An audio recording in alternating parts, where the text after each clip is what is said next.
You still don't understand what you're dealing with, do you? Perfect organism.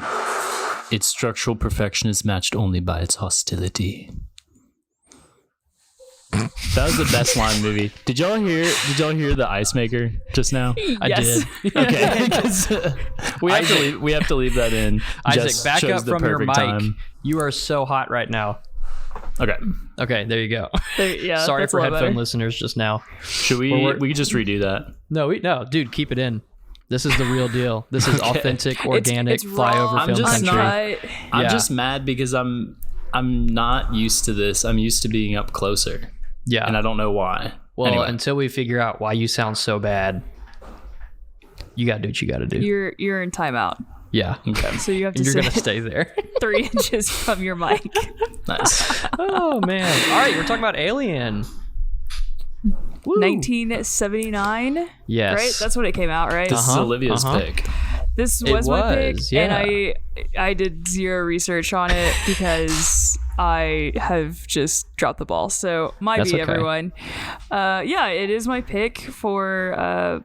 Did we come up with a title for our scary movie picks or Spooktoberfest? Spooktoberfest? I think. Yeah. So this was my pick for Spooktoberfest. Mostly because I've watched like 5 scary movies my entire life. That's not true. I've seen more than that. But Alien is such a good movie, and I'm really glad that we all watched it. I want to say though, Eric is greatly missed because he was, I think, the first person to suggest. Well, I think he and Isaac both suggested that I watch Alien. Yeah. But Eric was very much like, Olivia, you need to watch it. So Yeah. R.I.P. Eric. He's Pour one out for Eric. I can't believe he's dead. It's very sad. Pour one out for Eric. Yeah. Thankfully, Eric's not dead. He's just on not sabbatical. He sent us in our group Discord. He sent us a picture of all of his Alien collection incredible. movies. I'll put that in the YouTube video actually. So if you're watching this on YouTube, we'll put the picture of Eric's collection there. Actually, can you do the thing where it's like, it's right here, this picture of his collection? Yeah, I don't know how Zoom's going to record this, so it's right. We're going to try this out. It's going to be right here. There we go. Did y'all notice that the opening, like as the letters from the word alien fill in, it looks like teeth over the names of the cast? That was actually the first thing I wanted to talk about. Great opening credits. Yeah, really, really good. First of all, before we get into it too much, I want to get from Olivia, I want specifically why you picked this movie for our second, and I guess now, since we ran out of time, final Spooktoberfest pick. Since we went all month without recording. Okay, it was a in our wild defenses, month. Yeah, I was going to say, in our defenses, we have all just been super crazy busy. Yeah. You guys both moved. I've just picked up so many clients at work. So it's been a crazy month for us. Well, yes. All right. Going back to your question, Walter, why I picked this movie. I feel like, well, one, we've talked about this movie just so many times in passing on the podcast that I felt like we just needed to sit down and actually discuss it. Yeah. Two, this is one of those movies that I feel like even if you aren't a big horror fan or scary movie fan, this is a movie you could watch without it just destroying you, right? Yeah. But it still has that sense of thrill that you get in, movies like Halloween, right? Like it has that suspense that you're not really sure what's going to happen, and you get the fun layer of it being in space. Of like space adds a whole new layer of it because where do you go? Like you can't really escape space. Yeah. As they say, in space, no one can hear you scream. In space, no one can hear you scream. Yeah. And I mean, kind of going back to Halloween, it falls in line with the final girl trope. It does. So, this came out a year after Halloween. It did come out a year Just after thought Halloween. about that. Yeah. So I think those are some of the reasons why I picked it. I think it's genuinely like just a really good film. And it was one of those movies that I was really hesitant to watch, much like Halloween, that I was really just worried about how I was going to feel after watching it or during my viewing. And so it was one of those movies that I was like, okay, that wasn't scary like I thought it was going to be, but it was still suspenseful, which I appreciate. Like I'm cool with being like watching a thriller or watching a suspenseful movie. I don't like horror. So yeah, those are the reasons why I picked it. So this was I watched it this morning actually before I went to work, and so this was my second time watching it. Yeah, I hadn't actually seen it before myself, and I literally finished watching it 30 minutes before we started recording this episode, so it's very fresh on my mind. Very fresh. Yeah. Isaac, how many times have you seen it? I've seen this twice, and the second time was just like half an hour ago. I finished it. Oh, nice. Nice. Not half an hour ago. Like, I was about to say, did we watch it at the same time? we all watched it today. Yeah. I think you and I started it like 15 minutes apart, Walter. Oh, gotcha. Okay. I'm not a crazy person. I'm not Bong Joon-ho. I don't watch movies before I go to work. Oh. Are you saying I'm a crazy person for watching a movie before I went to work today? Or you're Bong Joon-ho. Or I'm a genius like he is. You're either crazy or you're a genius. The line is so... It's blurred. Yeah. It's blurred.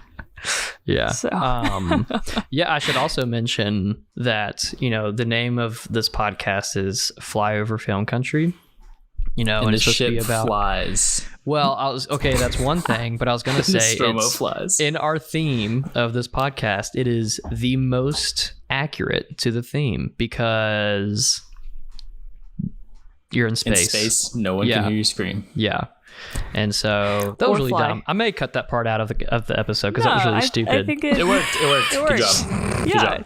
I mean, okay, all right. Going back to the theme, while I don't think that it's necessarily like straight up flyover country, I think that this is something that, I think a lot of people think about sci-fi stuff, but I think especially in flyover country, it's easy for our minds to wander to like, what is the future going to look like? In 100 years, what are we going to be doing? And so I think that this is sort of an escapism or fantasy that we can think through of that, those people in the big city, they don't have to think about that stuff. They're just so busy all the time.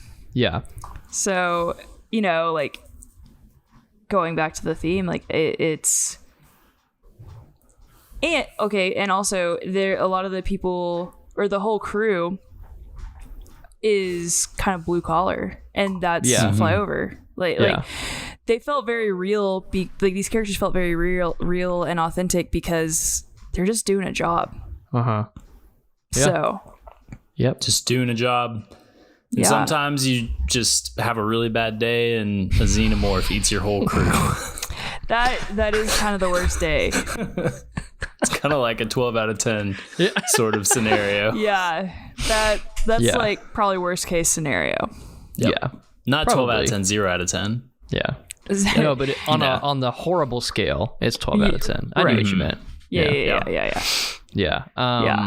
Before we talk about like get into the deeper stuff like themes and whatnot, let's cover like the surface level stuff.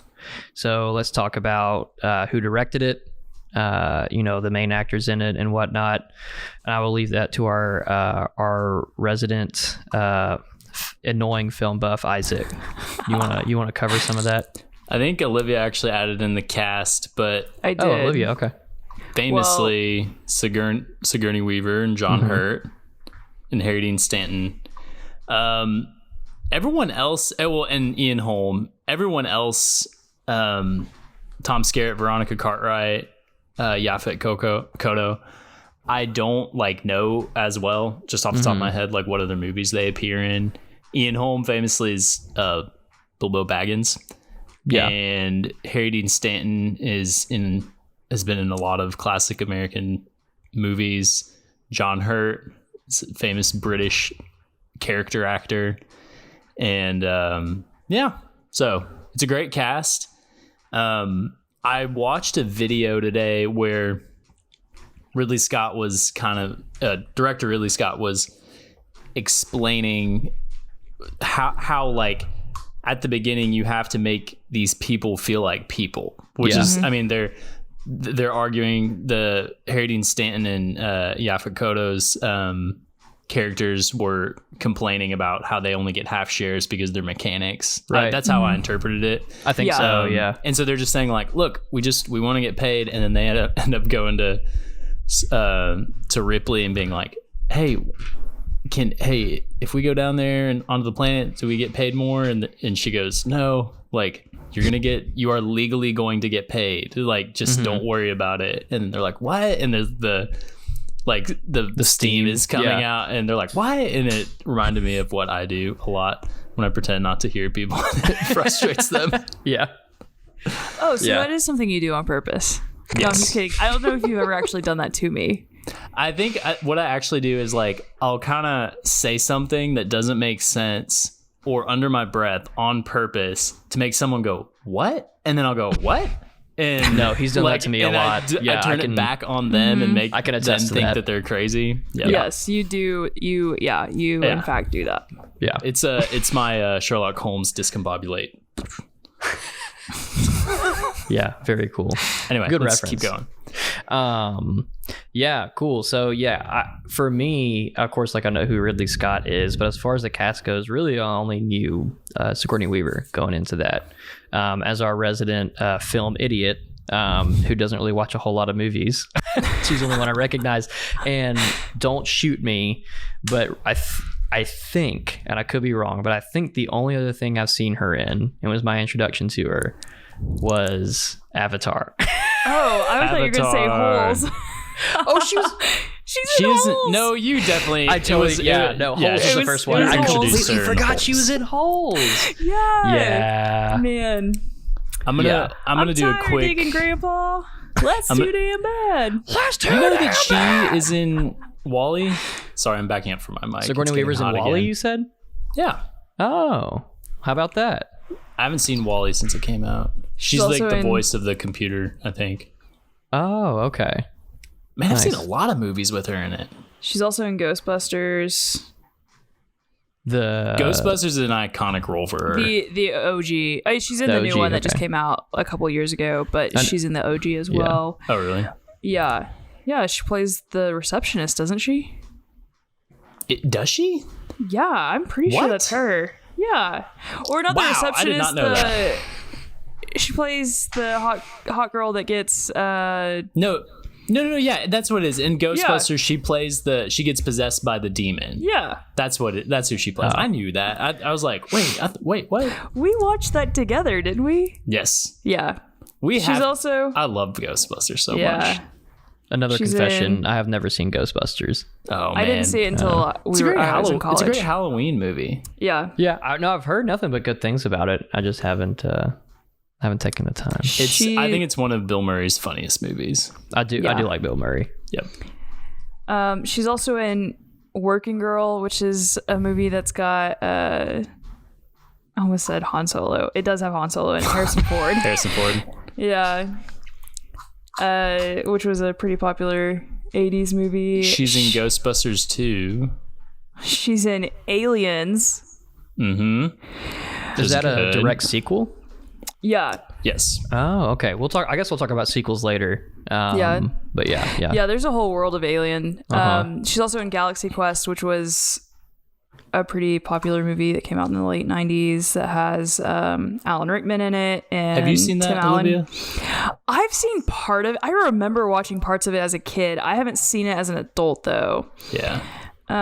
Another thing that she's in, which is just amazing to me, is Baby Mama. Have you guys ever seen that with Tina Fey and Amy Poehler? I have not. I've heard it's really funny, though. It is. I think it's really funny. I don't know if our resident cinephile would find it define it as a good movie, but it's really funny. I mean, if you like Tina Fey and Amy Poehler, then you're probably gonna like it. Big fan of Amy Poehler. Yeah.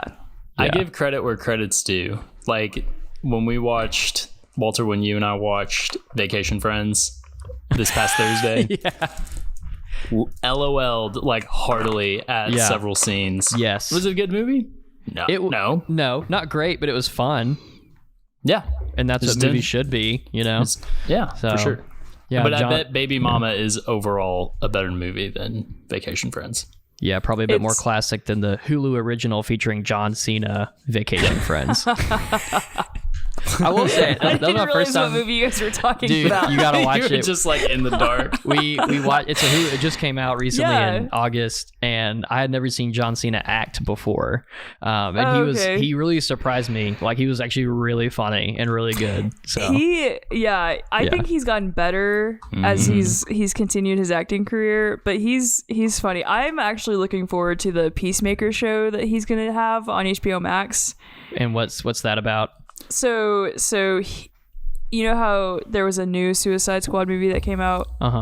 Okay, so he plays a character called Peacemaker, which is like actually a DC comic book character, and he's getting his own like show. I don't know. Nice.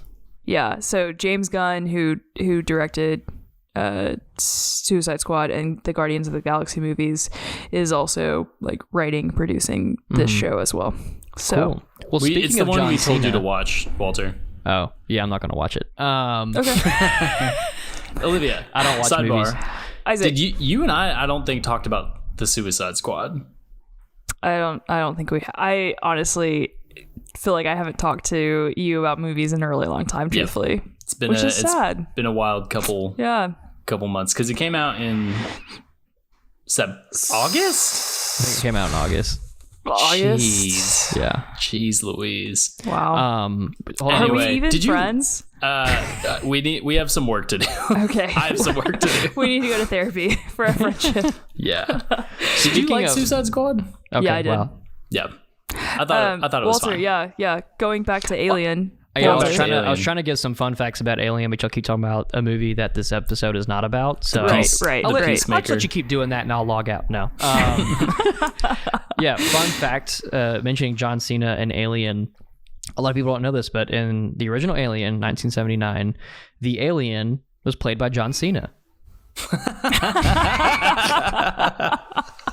That was actually it's supposed to be his breakout role, but with no actual speaking lines, it kind of fell flat for him. So I appreciate the setup. Yeah.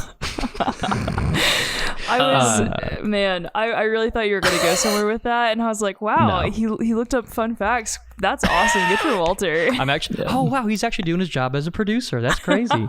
Whoa, that's crazy. Whoa. What do you think this movie like? For me, this is a 5-star movie. Yes. What? Yeah, it was close to it for sure. Okay, so yeah, for me, I'm interested because Walter, I pretty much know how Olivia feels about this movie, and I was curious what you thought, Walter. But yeah, so I mean, to me, this is a masterpiece. So let's start at the top and kind of funnel down to the nitty gritty finer details. Yeah. So if you remember when we were talking about Halloween, I rated Halloween in 2 different ways. One by the standards of 1978, and then by today's standards. I'm not going to do that for Alien because Alien to me could have come out last year and it would have held up just as well. Yep. So with the exception, there's one exception. A couple of the actors were not great in Alien. I will say that. And that's just my opinion. That might be a hot take. Of course, Sigourney Weaver was great, and most of them were great. But who was the... what was the character's name? It was the other woman on the ship. Her name is Lambert. The character's name is Lambert. Veronica Cartwright played her. Okay. She felt pretty wooden to me. Mm-hmm. And I don't know if that's a shared sentiment, but especially when she started breaking down and crying a lot, it felt really corny slasher type acting. So again, might be a hot take. Not everybody will agree with me, and that's fine. But I get, for the most part, every other Like it holds up by today's standards. Production quality was great. I thought a lot of the, and again, just looking at it through the lens of 1979, the lighting, a lot of it was really, in my opinion, along with other parts of the movie, was kind of groundbreaking with the way they lit a lot of those shots. Especially, I think some of my favorite shots were when they first kind of crash landed on the planet. And you see the shot of the scientist Ash. I believe that was Ash sitting there, like in watching the monitor of them walking around, and the way the light comes into that big window and it kind of silhouettes everything. And then of course the lighting of the actual planet themselves, and they're wandering about. And then when they go into the alien ship, I just thought it was really, really well done. Good, believable, practical lighting effects. It was super good. And of course the shots of Sigourney Weaver, and she's the last survivor, and she initiates the self-destruct sequence of the ship. And so the shots of her, flamethrower in one hand and cat in the other, as she's like going through, first she looks insanely badass. And then the way they lit a lot of flashing lights, steam, stuff like that.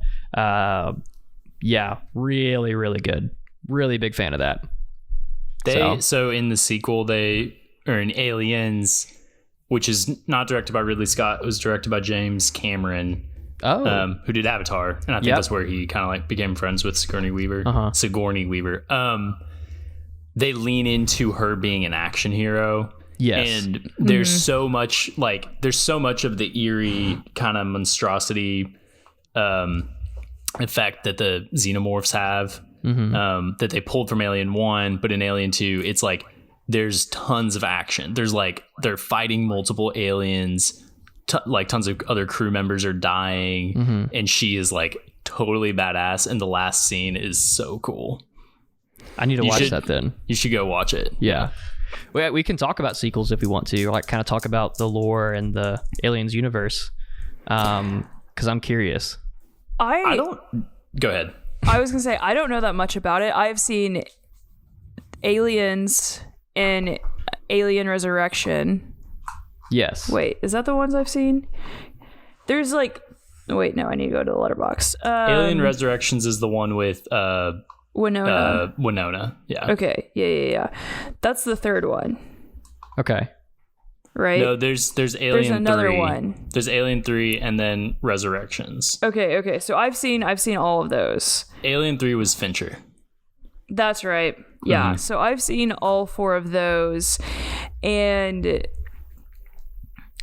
it does continue that trend of really leaning into Sigourney Weaver being this action hero.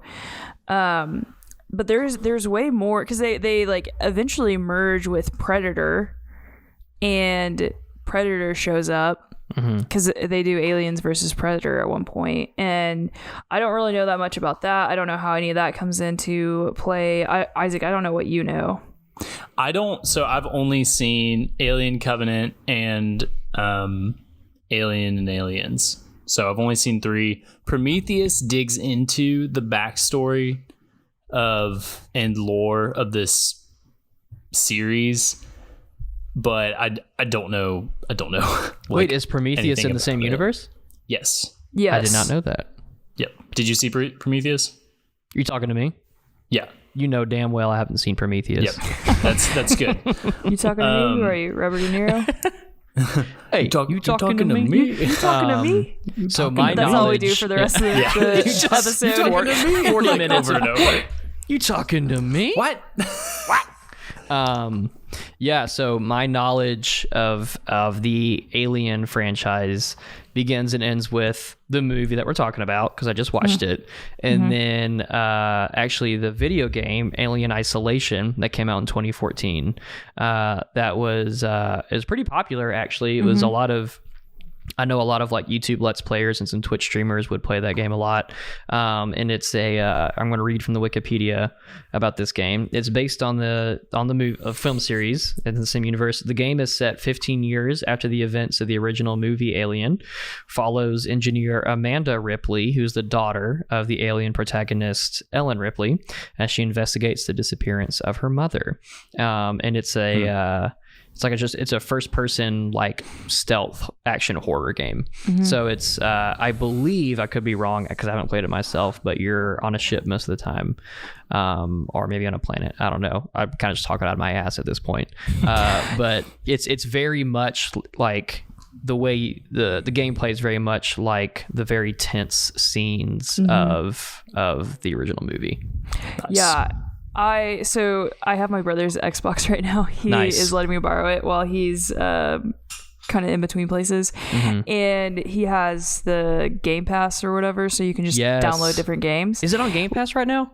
It was. I don't know if it still is. I haven't had time to look at Game Pass in a while, and so at one point it was. Okay. And I kept going back and forth on whether I really wanted to play it, like download it and play it, because again, it looked kind of scary, and so I was really worried about that. Yeah. And I've never really played a horror video game, so I don't know like how I would handle that. But it was at one point on there. Yeah. The thing about like horror games as opposed to horror movies is like I can't like I love horror movies and I love video games, but I cannot play a horror game because like it makes me like, if it's a good game, it makes me literally feel like I am that person like in the game. And so like it would be way too stressful. I can't do it. Like I'll watch other people play it, but like don't put me in that situation because I will shake and cry and throw up. So oh my. Yeah.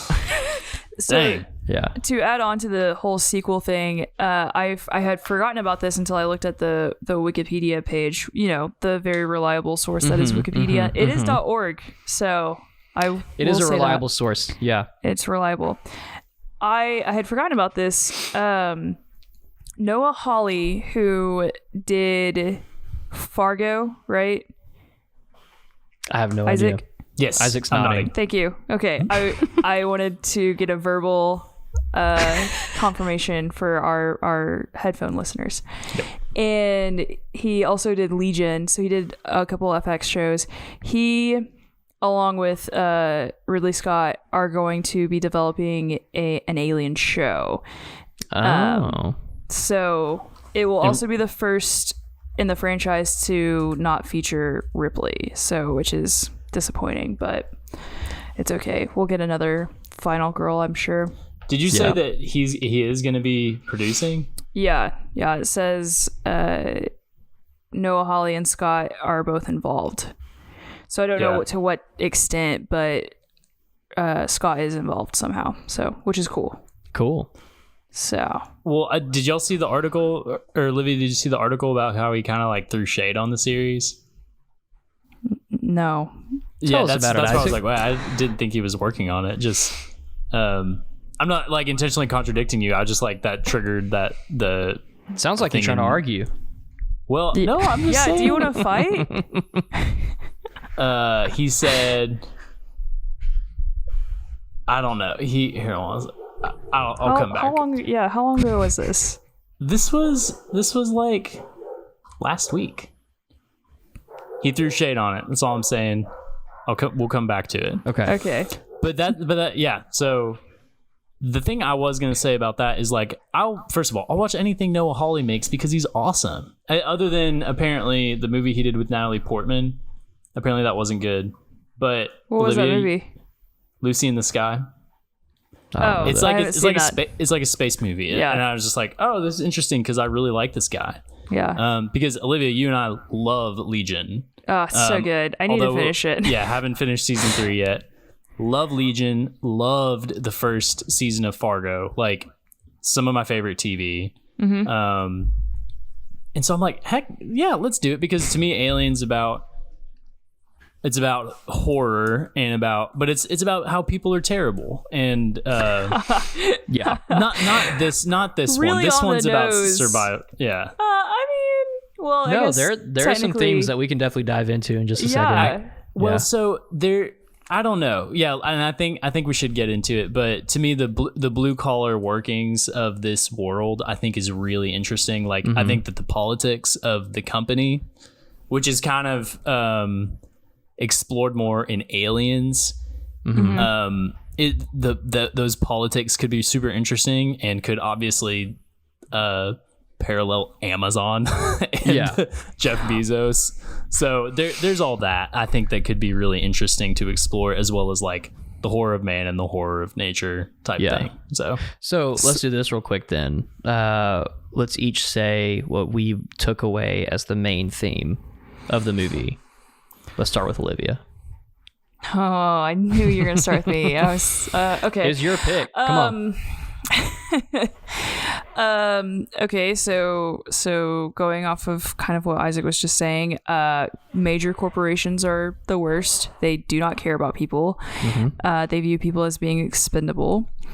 There's always going to be someone who does not take quarantine protocol seriously. Ooh, relevant. Will just jeopardize everyone else because it's their right. And aliens are really terrifying, and so is space, and I don't ever want to go out there. Those are my takeaways. Okay. Because in space, no one can hear you scream. No one can hear you scream, and I'm gonna like, put a what's even counter the on the point? screen of every time you've said that quote. As a single woman, I want people to hear me scream in the event of some sort of dangerous situation. Yeah. So that's fair. Yep. Am I next? Do you want to go, Walter? Yes. No. Go ahead, Isaac. Okay.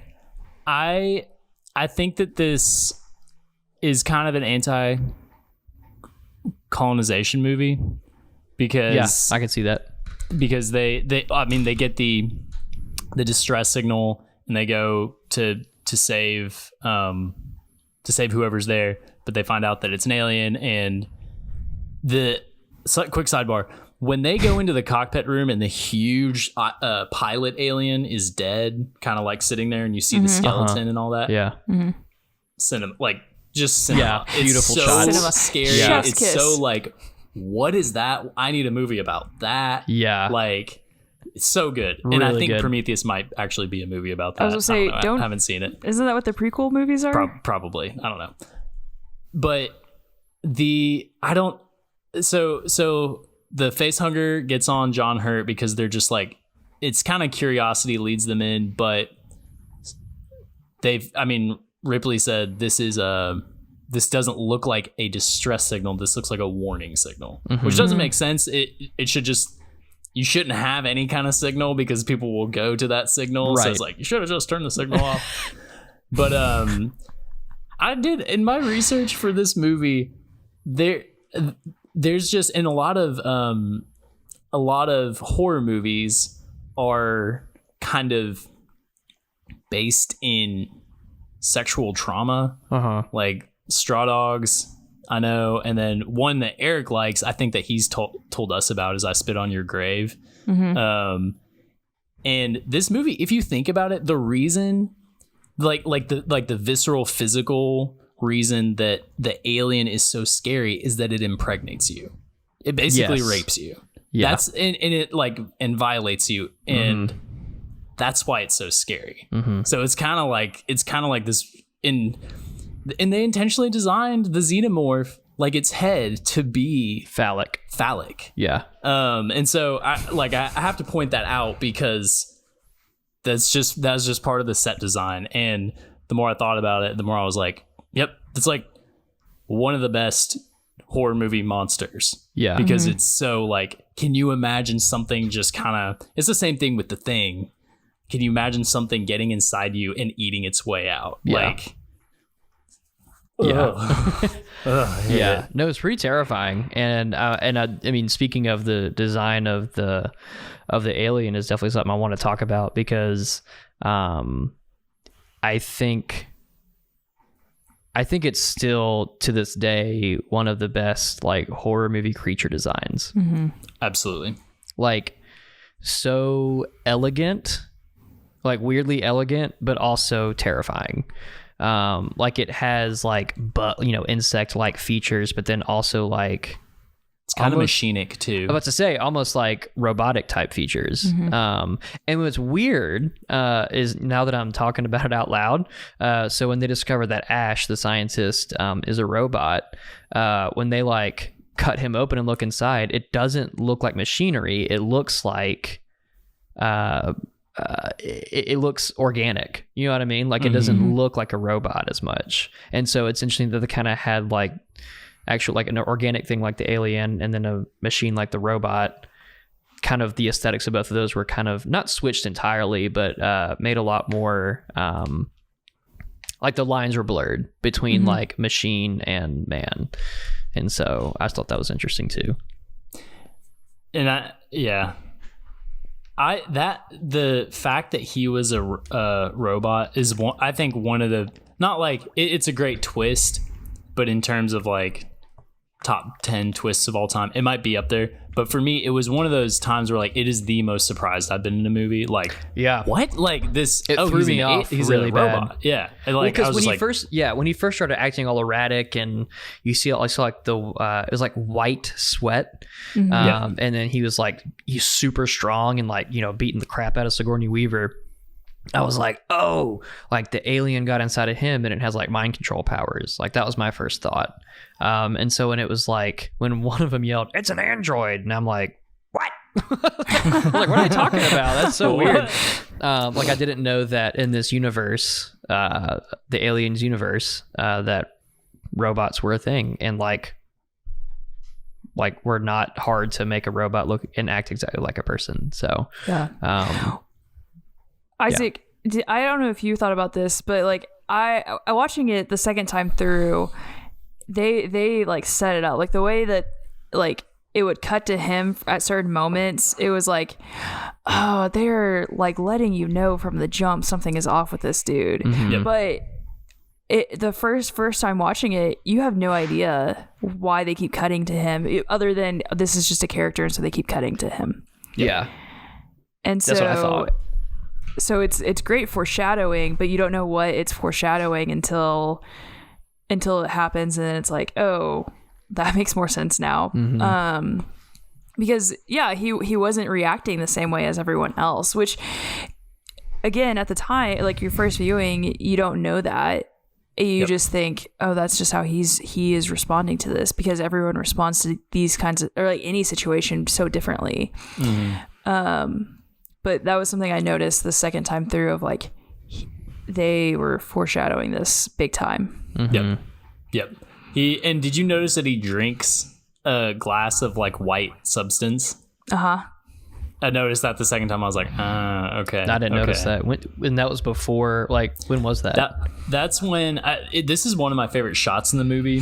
So they come back with Kane's body with the face hugger on him, on his face. And, they go, "Let us in," and she says, "What is wrong?" And they're like, "There's something on his face. We need to get him into the infirmary." And she's like, "I'm not letting you in. You could jeopardize everyone, and I'm not doing that." And like, and that's where the tension starts building for the movie, and it goes back and forth. It's so good. It's cut so well, and then Ash opens the door, and that's like the first sign, like. Well, I mean, he gets to say, "Well, I'm the science officer, so I get to anything science related, I get to have final word on." But then looking back, it's like, no, he's like doing whatever he can, because he probably knew that it was getting to the point where Ripley wouldn't back down, and she wouldn't be like, "No, I'm not." Or it was at that point, and he was like, "Nope, I just got to let him in." So jeopardized everything. He did.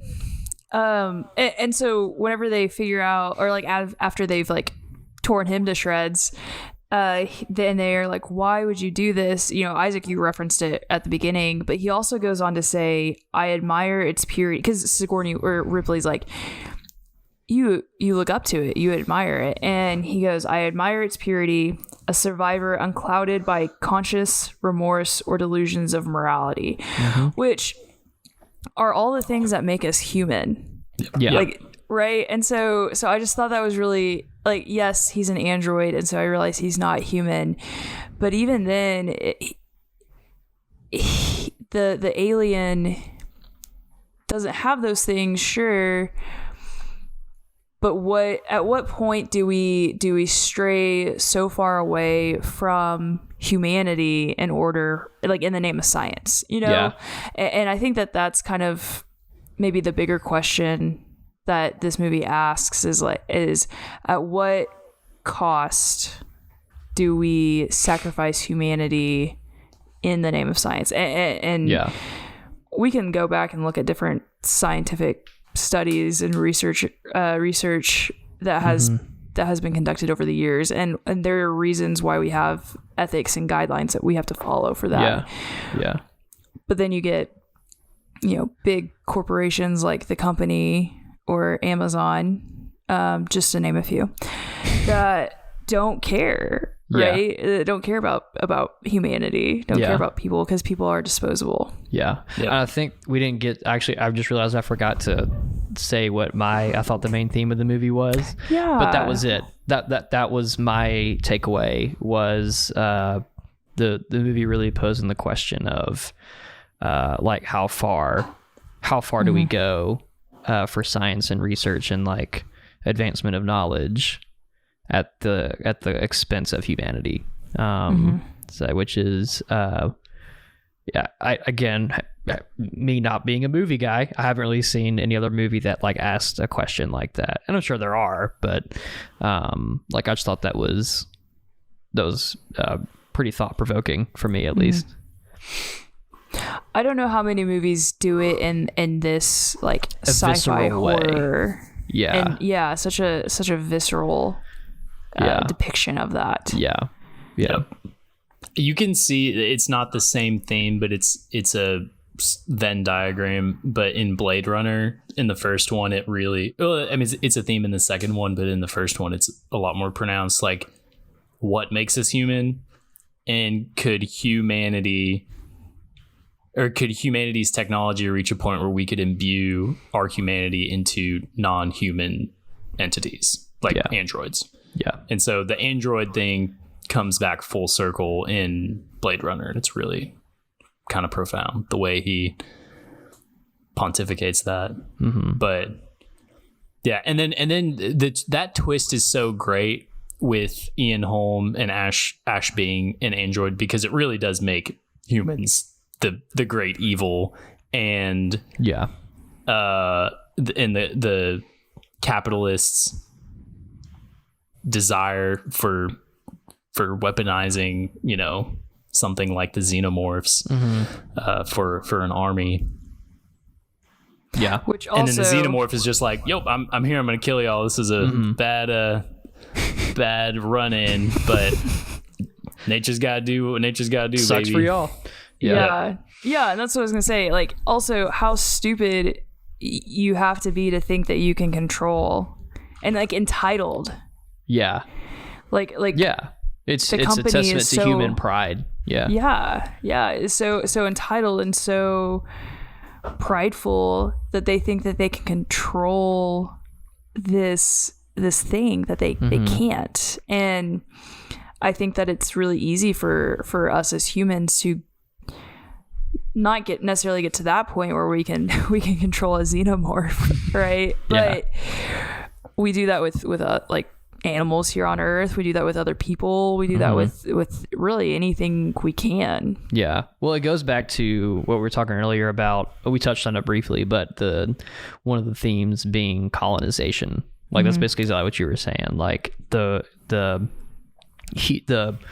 pride of a privileged group of people to say we're better than these people are this or whatever, and we're going to take control of it. Like that's ours now, So that's a good point. I think it's and in that sense, the sequel really is basically what happens is she gets found, and it's the company, and the company's like, "Oh, you know about all that? I'm really glad you're okay. Hey, can you like come with us and help us navigate the aliens, because we want to like kind of like do some research." And she's like, "No!" And then the rest of the movie is her like fighting aliens. But that's basically like the capitalists suck is Alien 2, and it's really good in that regard. They kind of go back to like the main villains is the company, and don't forget that in the first Alien. So I really want to watch Aliens now. Like I'm very much awesome. intrigued by this universe and understanding that like the lore of the alien and the ship and all of that, at least for if 1979 Alien was a standalone movie, they could have never made another sequel or anything, and it still would have been a fantastic, like, you know, because the whole point of the movie, at least for me, was not really about the alien.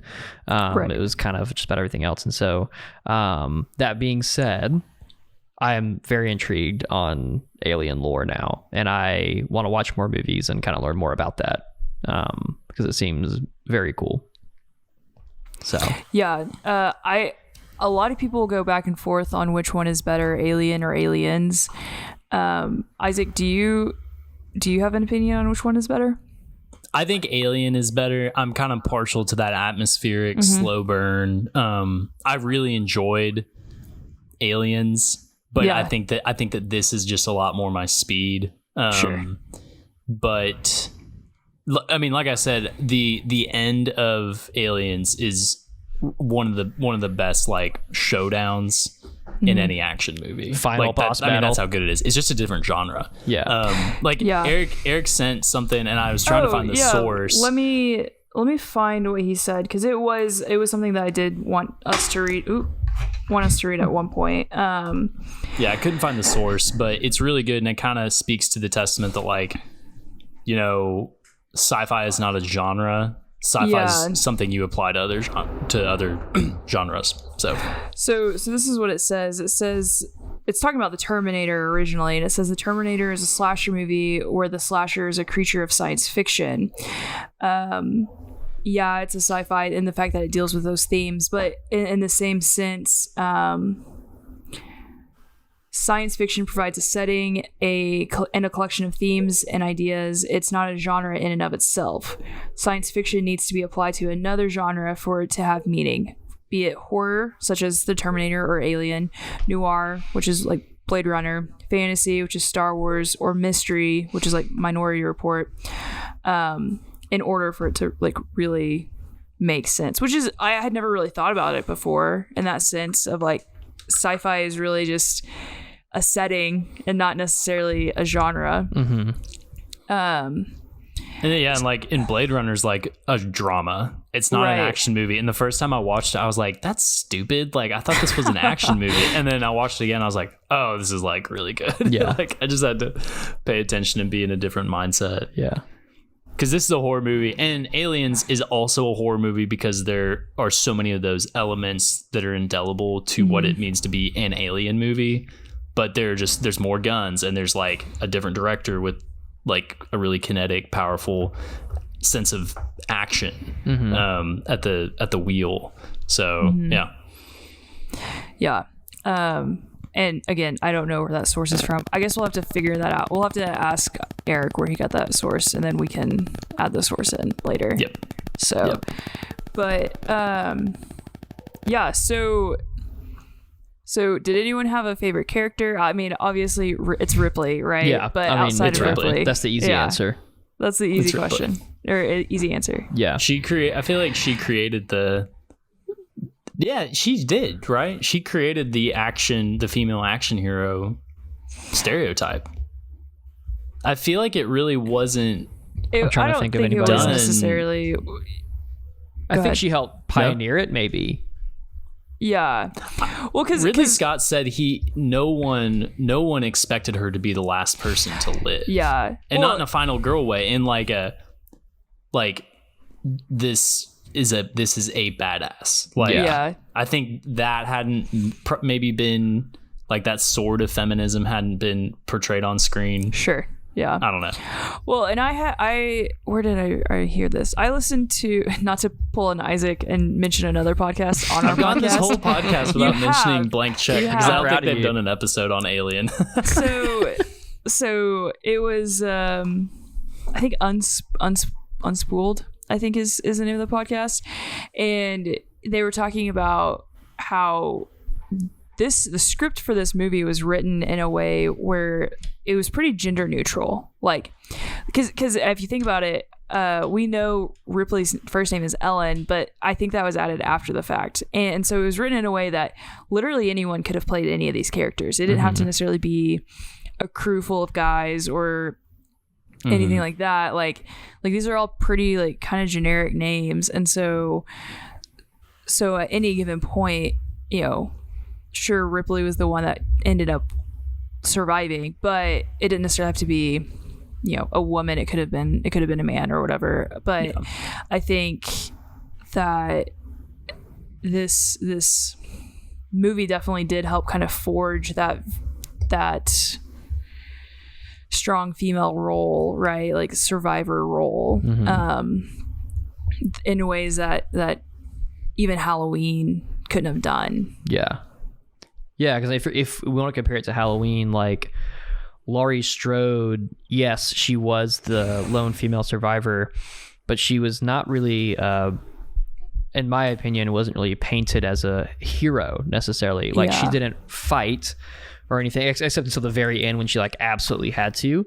And she didn't really have any semblance of authority or anything. But Sigourney Weaver, from the very beginning of the movie, was like, she's an authority, both officially and just like socially. You know, she's just a very powerful presence. And then obviously, like as soon as she had to jump into action, she did. And you know, she didn't want to immediately run from the alien. She was like, we're going to burn this thing down. So definitely. There are definitely comparisons to Laurie Strode from Halloween, but also definitely a lot of differences as well. So she wasn't, Laurie's not proactive the way that and she's not an expert in the way that Ripley is in Alien. And that's what I appreciate about, like, I want to kind of shout out the performances by every actor and every crew member, because even like Veronica Cartwright kind of breaking down and freaking out, I think was a pretty normal. I disagree with what you said about her. That's fine, Walter, but like because they're out of a group of that many people, I guess it's like 6 or 7. You will have one person who is like, this thing is 10 feet tall, towering over me, like drooling, and it's a machine bug insect person, and I'm alien, and I'm gonna die. Like you would have at least one person. Hold on. Before you continue, don't misconstrue me. Yes, absolutely. That would be me. Like, like, let's make this very clear. I would have had immediately, as soon as Homeboy comes back with the face hugger on, I'm like, full blown panic attack. Okay, like I'm done. Okay, so I'm not saying like that was the issue for me. It was the way she acted, like literally her acting prowess as she was trying to convey that. I thought was not great. But it was more of the stereotypical damsel in distress or reacting, and not convincing to me, at least. Sure. Okay. Anyway, I'm so sorry. Okay, keep going. I just wanted to make sure that was clear. And that's the other thing. Like at the beginning, when they're talking, the things that make them human, they're talking about their pay and their wages and that kind of thing, and they're eating food, and they're even the thrill of them landing on the planet, is cool, because you get to see each of them saying like struts up, like they're doing their role, and they're all doing it super well. Like they know how to fly this ship. They know what is going to happen if like the air conditioning units aren't cooled, like that. That's what I appreciated about the kind of like functionality in exposition. Like these are the way these people are, and they're just doing their jobs. Like that's what I kind of appreciate about all the crew members doing their thing. Just like they're just doing their thing. Like, hey, can you fix this? Yep. Just give me 20 minutes. Like, yeah. But going back to Ripley, and just, I mean, Sigourney Weaver is a fantastic actor. She's really good. She's so good. And so I think she just comes in and just kind of demands attention, and like she has this authority, and she doesn't back down to any of these other characters. You know, she is very much gonna stand her ground on what she thinks is gonna be best, not for herself but for the whole crew, which is like that is a leadership quality that not very many people can actually like put into practice. Like that's really hard to be put aside your feelings or anything like that for other people or for like what you want, and have to think about, okay, well, what's going to be best for everyone in this situation. And so sure, those are her crewmates and those are her friends, but there's like protocol there's like protocol that has been set into place for good reason. And then freaking Ash is like, I'm gonna do what I want, let him in. And then she's like, you've endangered us all. Like, really the movie's just about like, this is what happens if you're careless. Don't let people in if they are exposed to a facehugger alien. Right. And even with, you know, she's able to like even socially, like she kind of demands authority, and not in a like a bitchy way. Like you know, there are some like there are women who are in authority that, man, I don't want to be around them. And same for men, but with her, it seems like she's able to socialize with her peers and have good relationships and good rapport with them in a way that you want a leader to have. I mean, I don't want to work with someone who has no interest in me, or like isn't even able to like kind of just shoot the shit with me, you know?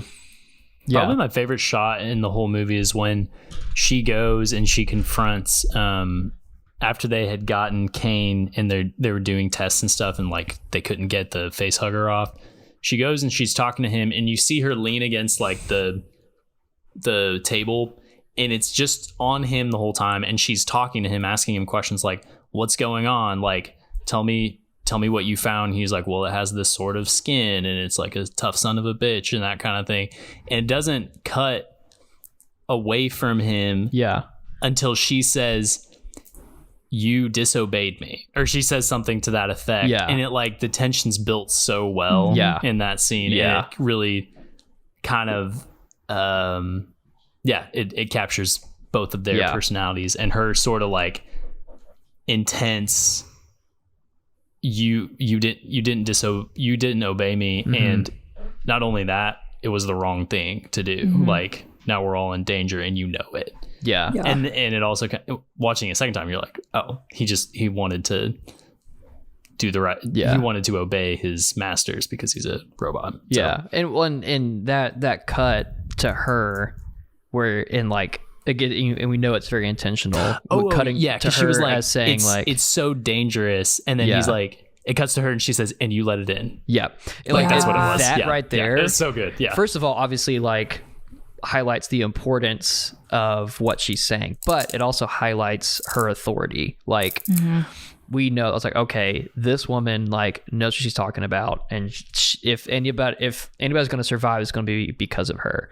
And I want to touch a little bit about on what Olivia mentioned about like, she's a leader, and she's like a very natural leader, but not like in a bitchy way, which, like, you know, I don't want to turn this into a political thing, but like, and Olivia, I know for a fact that you can attest to this more than I can, so I don't want to like speak out of turn or anything, but I know that it's often a struggle for women in authority to deal with, even if they're leading in the same way that a man would, they get called bitchy, or they get called catty, or, you know, like it's, they get a lot of sexist pushback from a woman who's in charge. And what I really appreciate about this movie is that, you know, they didn't outright address, hey, Sigourney Weaver's in charge, and everybody respects her and she's not bitchy, you know, like they didn't like focus on that too much. It was just like, hey, Sigourney Weaver's in charge, she's good at it, and like, with the exception of Ash, obviously, everybody recognizes that authority and doesn't hold it against her. You know, it was like, it was a very clear and like very normalized way of showing a powerful woman in authority, which I think was really cool. And again, don't want to speak out of turn because you definitely know more about that than I do, but if you wanted to speak on that too. Yeah, I mean, I mean, in general, women can do pretty much anything that men can do, but the way that it's responded to by others is so vastly different. So, you know, if I am in a position of authority and I have to like come down kind of hard on a situation and make a pretty firm stance on something, well, then I'm being a bitch. Whereas, you know, a man doing that, it's like, oh, well, you know, he's so determined. He's a strong leader. He's a strong leader, and he knows what it takes to make those hard decisions. Whereas if it's a woman, it's like, she's just being a bitch, or she's just whatever. She has daddy issues or whatever. Yeah. And it's just like, all right, none of that is necessary. Right. And I've been in different positions of leadership over the course of my life, especially in college. And I thankfully was in environments where that wasn't the case. Like I didn't receive that pushback, but I also was surrounded by people who were supportive and encouraging. But that's not always the norm. I mean, think about any like woman in politics, right? Like, I don't like looking at replies for any sort of like famous person, but especially for like women in politics or even like women in sports, right? So like that's something that is really important to me. And seeing, you know, ESPN or like Bleacher Report talk about women in sports, or like any sort of like female athlete who's advocating for social justice, it is met with so much hate and just pure sexism, and it's horrific. But what, like going back to what you were saying, Walter, about like it's the way that the crew just kind of respects her, even though she's not first in command. She's technically third, right? But she was first in command because Kane and what's the other one? Dallas, I think. Are out. So she's first in command. And you know, once kind of those two get knocked off, she's number one. And it's not like, well, we should make an effort to respect her authority as our leader, as our female leader. It was like, no, she's good at what she's doing. So just like respect her for being good in her position.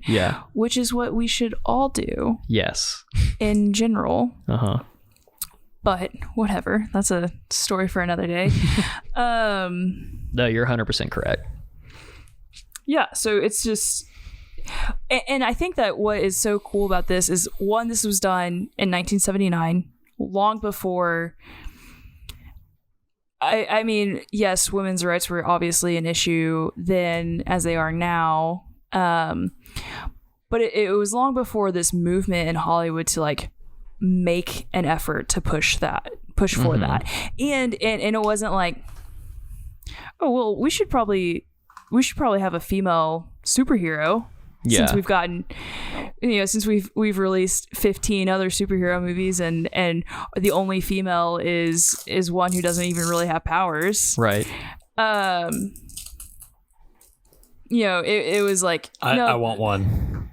I want one. Yeah. And talked about like property.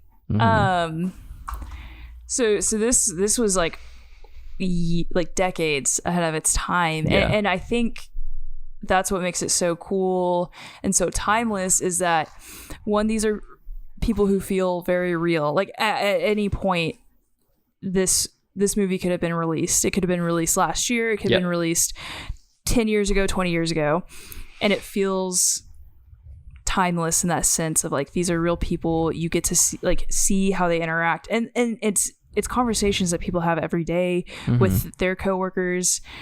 The interactions that we have with other people all the time, right? And it was ahead of its time in the sense of like, we've got this female character who's here, and we're not purposely making her like, oh, look at how cool she is and how badass she is. Like, it's like, no, she is cool and badass because like that's her character. That's but not. She also screams when like things jump out and when things are like going to shit. Person. She's like crying and she's like still going forward, and that's what I love about her performance. Like she's turned all the knobs and doing the self-destruct sequence, and then it's like she's like shaking and like freaking out because she's the last one. Like like in that moment where I realized, oh shit, she like just like all these people are dead. Like her crewmates are dead and she's alone. She's got to go get this cat, get on the escape pod and get out of there.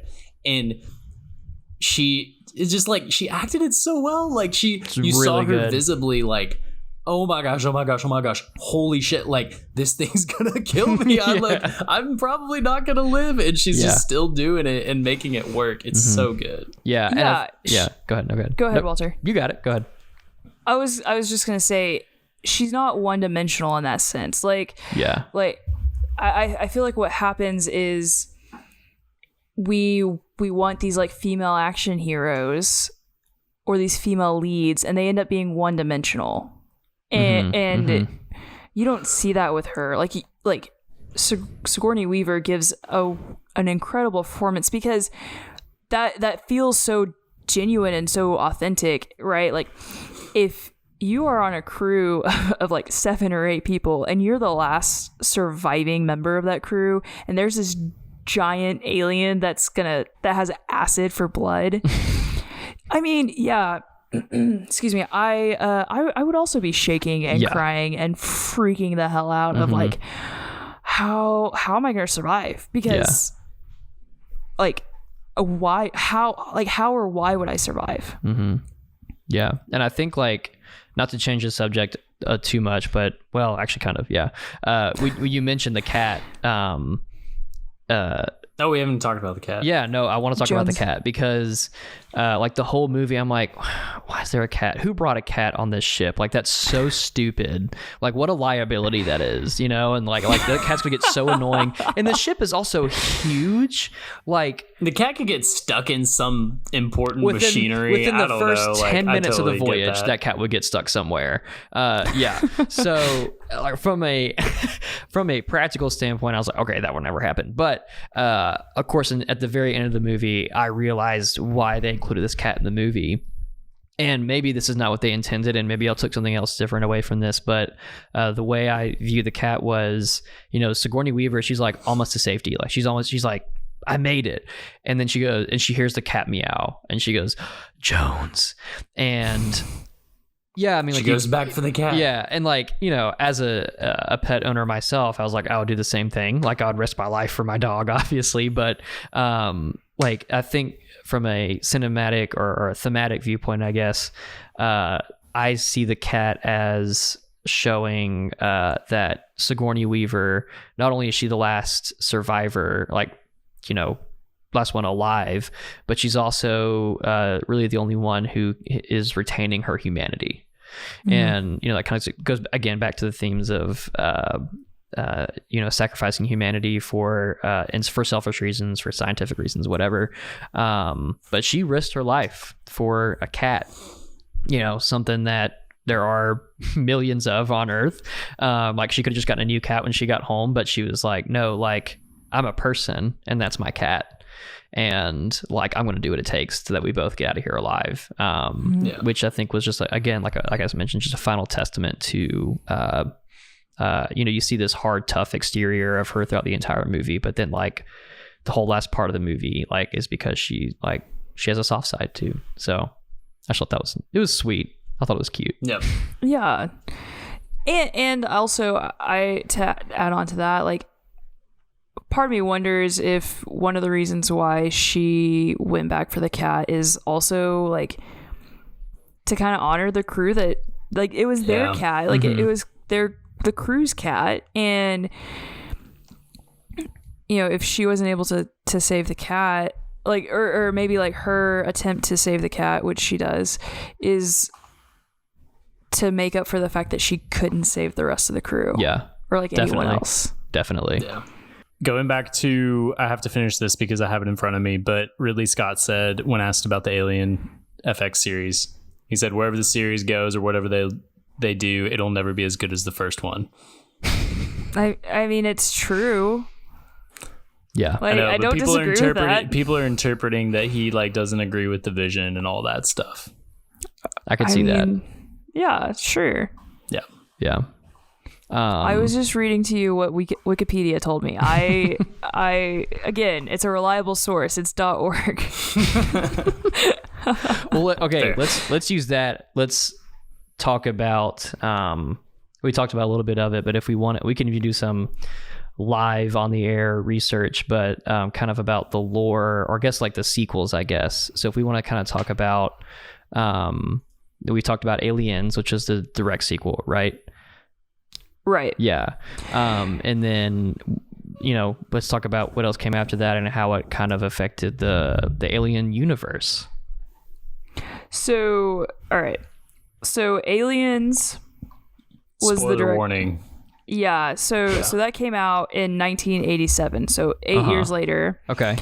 And Isaac has already kind of hit on this of it's very much concerned about like kind of pushing back against kind of that capitalistic mindset and pushing back against the company, because the company is like, hey, Ripley, I know you just had this horrific experience, but we're going to send you right back out there, bud. Yeah. And then It's just you're so good at it. You really should like. You good. really good at do it. this. and also it adds more complexity, I think, to the character of Ripley, because they're on another planet, right? And there's this little girl who I think is like maybe 10 years old. And so now Ripley, this is now the new Jones. Ripley feels very protective over her. And so in addition to trying to survive herself, she's also trying to protect and make sure this little girl survives as well. Mm-hmm. So that's kind of, Isaac, I don't know if you want to add anything else to what happens in Aliens. At the end, it's so cool. You need to watch it. And then, yeah, no, that's really it. I feel like the plot's pretty. I think that I want to finish all of them and watch all of them, because I've only seen, like I said, 1, 2, and then Covenant, and see what went wrong, because Fincher had gotten really popular doing music videos, and they asked him to do Alien 3, and apparently he had no control over Final Cut, and he's had tons of interviews where he's like, I'm kind of like embarrassed about it, and I almost stopped directing after that, but it kind of helped me push through. And then he made 7. Now he's fine, obviously. But then you had Resurrections, which was like even worse than 3, people say. But I think that I don't really know what the problem with the sequels are, is my main point. Yeah. It's like 2 got it, obviously. Mm-hmm. 3 went really dark from what I can tell. Yeah. Yeah, like she gets killed, doesn't she? The girl? Oh. So, yeah, so spoilers for everyone. At the end of Aliens, Sigourney Weaver and the little girl survive. Mm-hmm. Yep. And I think that maybe a couple other characters survive too. But Alien 3 picks up right at the end, like what happens right after that. And they crash, like the plane, or the ship crashes, and the only person who survives is Ripley. Oh, sad. And so so that's what happens in Alien 3, is that's where it picks up, and she ends up crash landing on this planet with like a maximum wow, I'm so tired. Mexican, She crashed that's into Mexican Armada invades. A maximum security prison. And she doesn't realize this initially, but she figures out pretty quickly that the alien was on the ship that she was in that crashed. And so has to go through and figure out, like, she's basically trying to survive again and trying to help other people to survive and get off the planet. Like, she's like, we can't kill this thing, we've got to get off. And I remember at the end she like dives, it's like there's like lava on this planet, and she like dives into the lava and then she dies. That's her send off. That's her swan song. And then Alien Resurrection, which came out, let me pull it up real quick. That came out in 1997. So Alien 3 came out in 92. Resurrection came out in 97. That has a young Winona Ryder in it. And I forgot about this. Joss Whedon wrote the script. Cool. Oh, I didn't know that. I forgot about that. Canceled.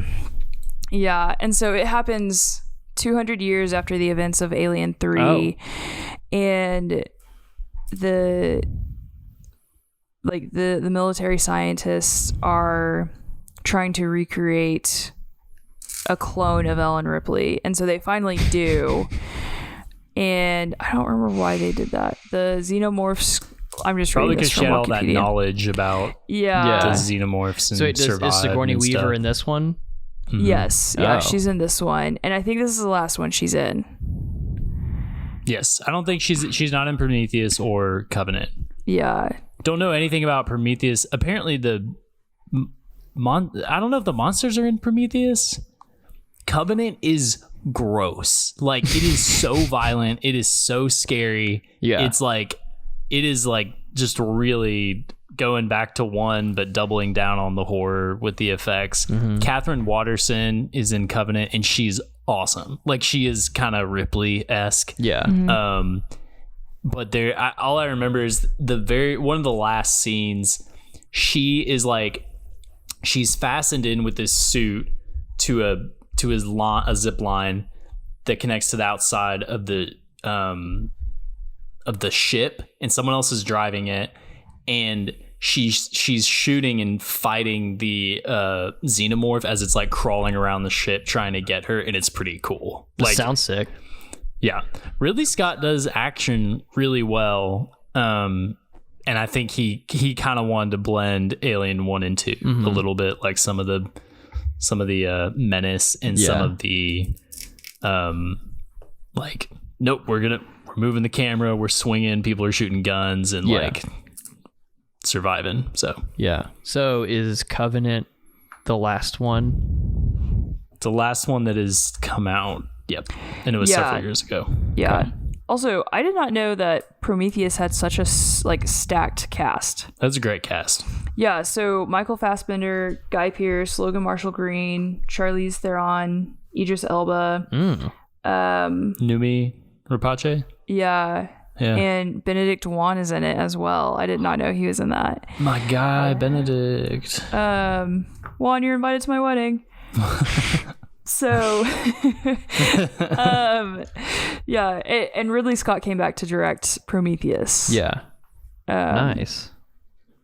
And that came out in 2012. I actually remember that coming out. I didn't obviously see it, but the trailer was really good, and I was like, I want to go see that, and then I never did.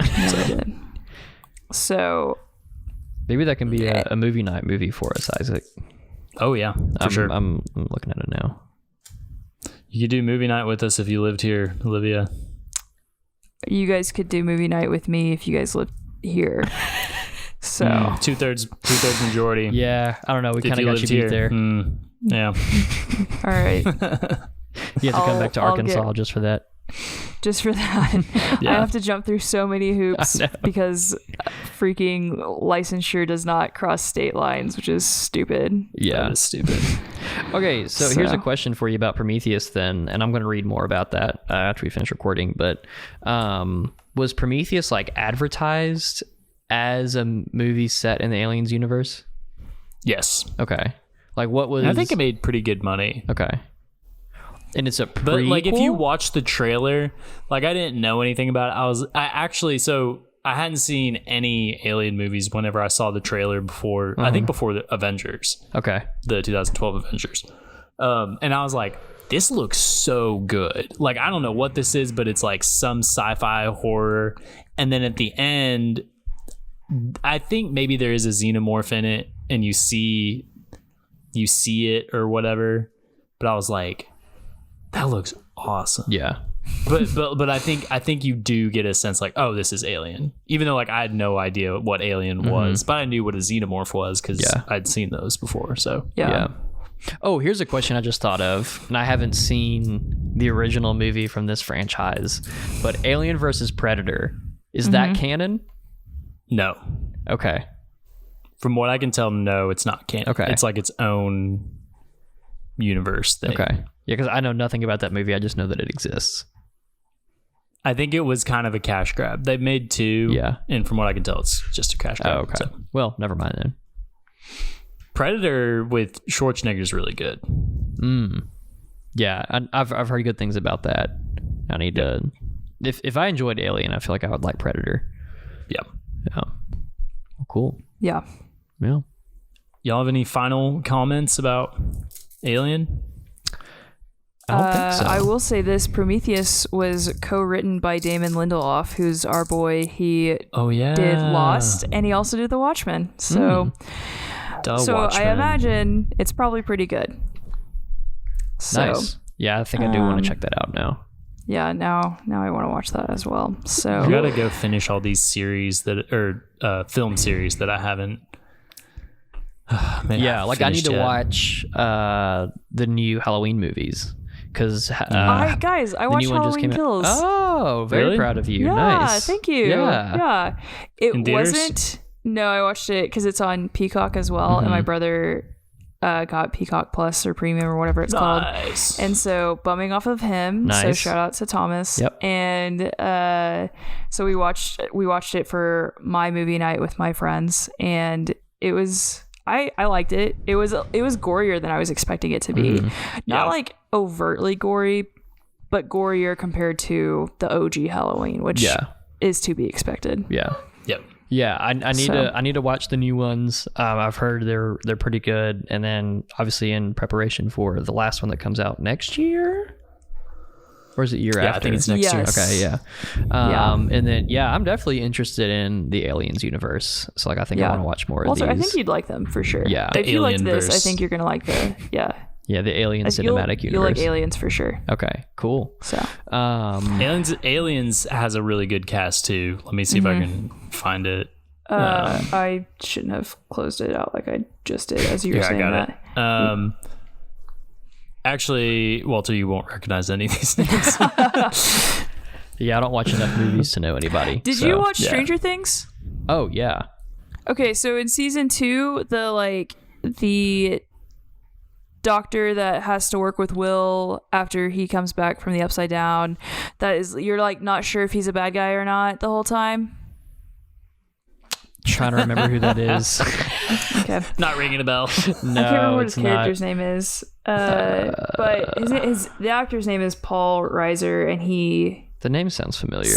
He plays Dr. Owens in Stranger Things. Paul Reiser.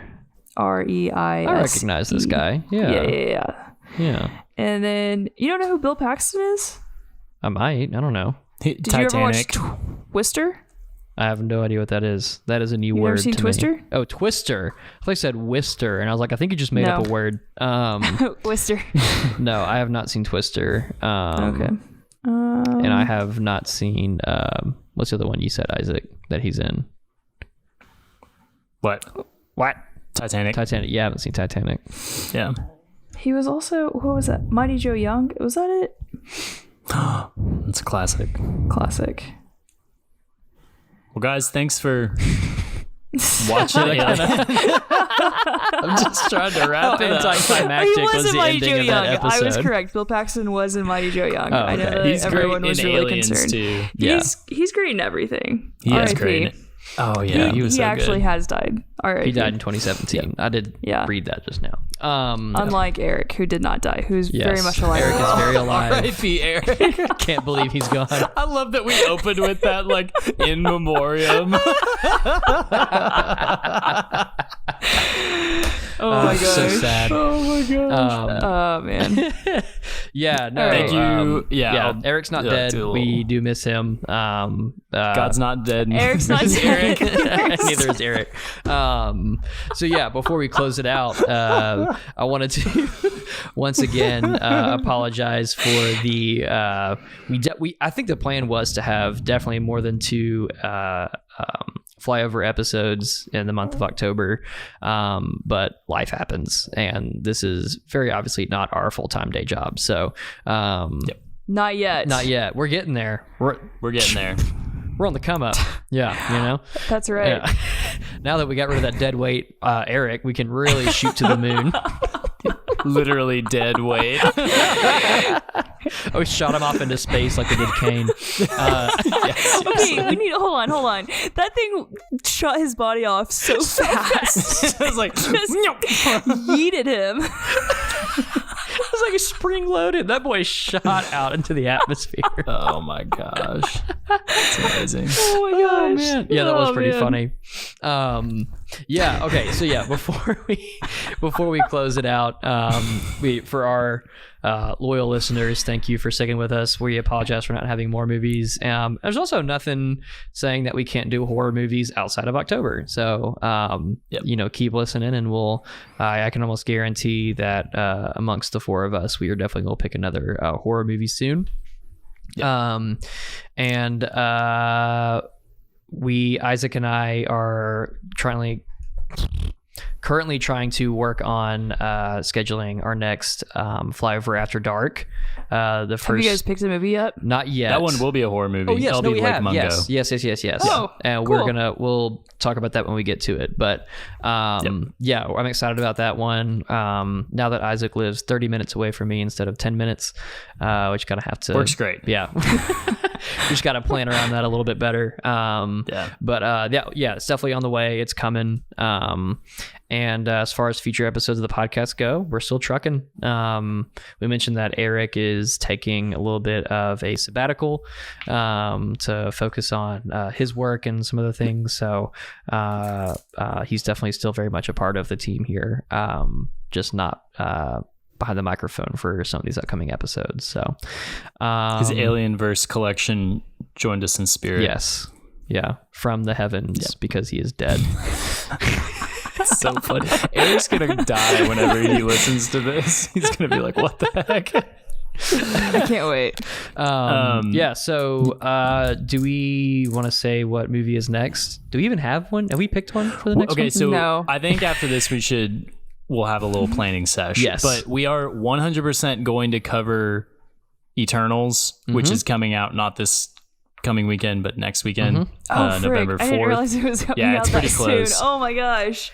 Pretty excited. And then I know for sure we're doing that, and I don't know what we're doing next. I think we have a bunch of ideas for like non-movie based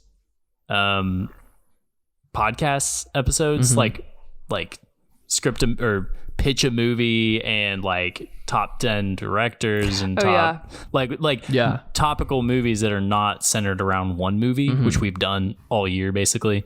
So those will be really fun, and we'll sprinkle those in. I feel like that might be our next episode. Yeah. Something like that. So stay tuned. We'll keep you on your toes because we don't know what we're doing. Exactly. We're all figuring out together. Kind of like life, you know? Yeah. Dude, we're all just floating endlessly through this void, and that's just how it is. So. No, but Eric is. Just like Kane. R.I.P. R.I.P. Please remember to rate, review, subscribe. Thank you so much for watching this episode. Sorry, my mic is all jacked up. Hopefully I get it fixed before the next recording. Please share this with anyone you know who likes Alien, or if you think that they would agree or disagree with our hot takes on this movie. aka phallic design of alien. Dickhead alien. And one last thing, our YouTube channel is now up and running. Our previous episode about Halloween. If you want to watch the video version of that, you can see all of our beautiful faces on the screen. Really silly. Yeah, and also lots of fun. This one as well will also be up on our YouTube. It's just Flyover Film Country. You can check it out. So, yeah. Cool. Signing off. Yeah, that's it. Woo. All right.